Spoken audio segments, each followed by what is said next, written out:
очень большое спасибо. Вот мой паспорт, это, конечно, покажу. Вот такой вот он красный, поэтому... Ладно, все, я пошла к себе. И сейчас я куплю себе универсальный костюм, который я давно хотела. Индосиликон. Костюмы. Индосиликон. Вот этот костюм все штуку. Поэтому давайте универсальный куплю, потому что он мне очень сильно охватит его. Мне кажется, он такой необычный и очень красивый. Дальше опять серебро, и здесь уже идет и золото, как бы золото у меня нету на этих костюмах, и так бы я очень сильно хотела вот этот костюм. Это поднебесный, вот. Мне хотят вообще 5 золота вот на эту шубу, так скажем. Видите, она вот тут за золото стоит 55. Ну, очень красиво, тоже мне нравится. Ну все, пока я там буду ходить.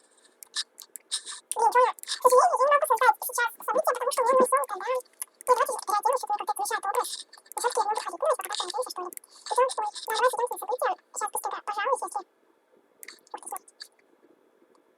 Так, купили розы, фонтаны, шары, пищевики. Забит. Так, я ожерелье не буду. Так. Нет, это не хочу. Ну, давайте тогда пока я... Блин, ну вот, ребятки, ну зачем вы вот такое делаете, а? Так. Ой, блин, где же? Я потеряла теперь. Если это было бы... Еще раз давайте. Не бойся, это меня, правда, не мошенничество. Еще раз пошли, почему не знаю. Блин. Давайте. Дальше. Здесь где-то же вот он. Куда конкурс, идем теплее? Ну, конечно, не надо же было закрыть ее, вы что? Из этого же никак вообще просто. Ой, еще же ничего. Дайте, конечно, передумку и ставить вместе. Господи, это я это специально сейчас делала. О, мисс 2017. Я представила сейчас, наверное, часов уже 12, я все подменяла, знаете, и меня это очень плохо. Потому что так скажем. Давайте я переоденусь как-нибудь, даже не знаю как. Вот, да, давайте вот так я сюда покажу, потому что естественно, этот костюм. Я снова здесь, давайте напишем.